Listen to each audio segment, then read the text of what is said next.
आप लोग सुधर जाइए। अभी तो आप लोग अंगूठा छाप हैं, आप पढ़ाने निकले हैं और कहाँ जाइएगा ये पता नहीं लगेगा। आप में ही एक योग्यता है क्या? आप सरकार चला सकते हैं जो अनपढ़ गंवार लोग हैं, 9वीं फेल, और हम लोग BA MA करके बैठे हैं। क्या लगता है आप लोग को सिर्फ भाषण सुनने के लिए? सत्ता की गद्दी पर जो बैठकर ऐसे ऐसे बेहुदाई बात कर रहे हैं, देश को लड़ाने की साजिश हो रही है, अच्छी बात नहीं है। अभी मैं कुछ दिनों से देख रहा हूँ सोशल मीडिया पर देश में कुछ ट्रेंडिंग चल रहा है। वो क्या है ट्रेंडिंग? आज इसी मुद्दा पर हम लोग बात करेंगे, क्योंकि मैं भी इसी देश का निवासी हूँ, तो मेरा भी कर्तव्य बनता है देश के मुद्दा और देश की जो मूलभूत समस्या है इस पर चर्चा किया जाए। तो आइए, इस चर्चा में सबसे पहला यही पॉइंट है कि 14 जो एंकर है देश में, जो 14 एंकर है जो न्यूज में काम करते हैं, उन पर जो देश में नया गठबंधन जो हुआ है INDIA, इस गठबंधन के द्वारा इन 14 एंकरों पर बायकॉट यानी एक लिस्ट जारी किया गया है और इनका बहिष्कार, यानी इन लोगों के शो में महागठबंधन के जो नेता है वो नहीं जाएंगे, ऐसी ही न्यूज़ है। अब इस पर राजनीति हो रही है और होनी भी चाहिए।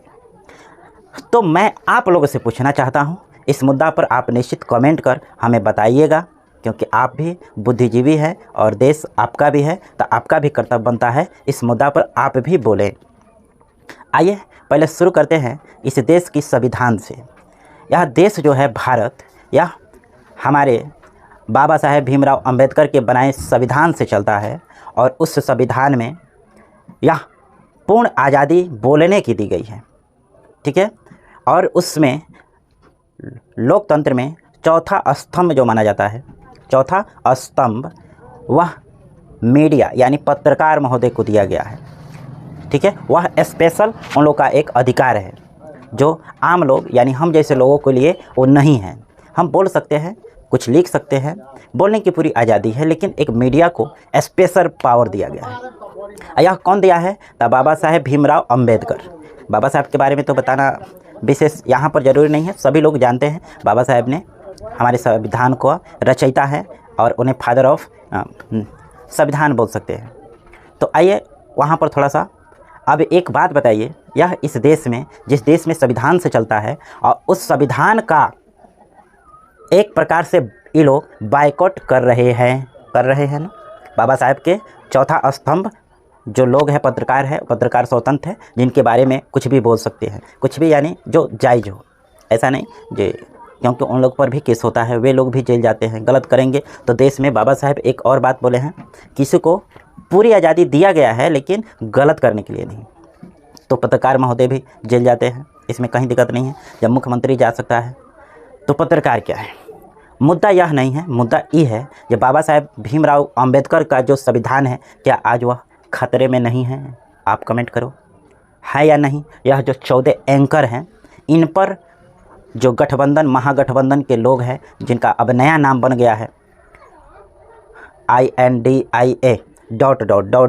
यानी डॉट मैंने देहात में कहा हो तो लोग कहेला डाउट बा, यानी ये गठबंधन में डाउट बा। और जब ऐसा लोग एक देश में अपनी सरकार बनाएंगे तो क्या करेंगे, ये तो आप लोग बताइएगा।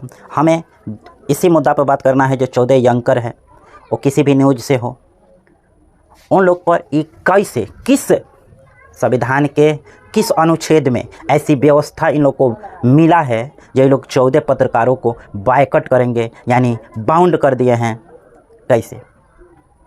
ठीक है, आप लोग इसका कमेंट करिएगा।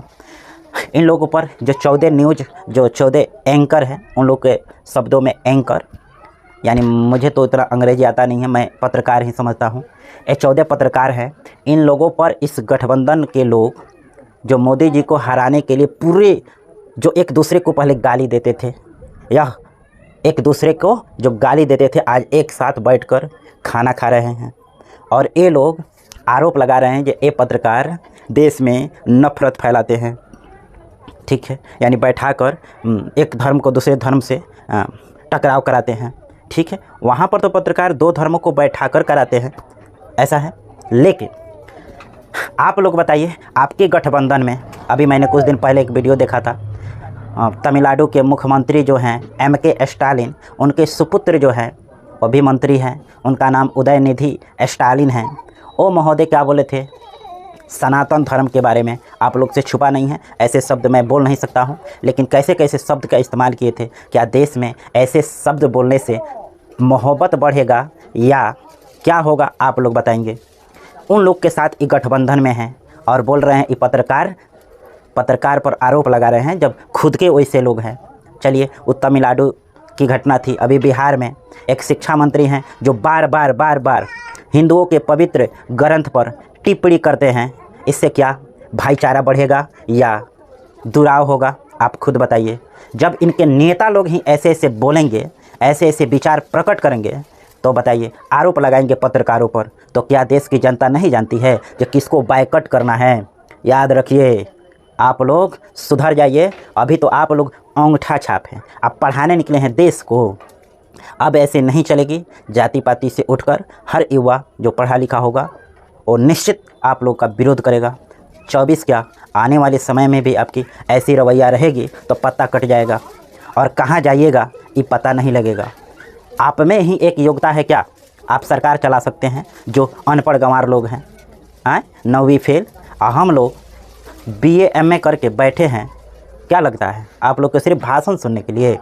ऐसा नहीं होगा। हर वो भारत के युवाओं में उतना शक्ति है जो खुद देश चला सकता है, आप जैसे लोगों को धक्का मारकर देश से निकाल सकता है। सत्ता की गद्दी पर जो बैठकर ऐसे ऐसे बेहुदाई बात कर रहे हैं, देश को लड़ाने की साजिश हो रही है, अच्छी बात नहीं है।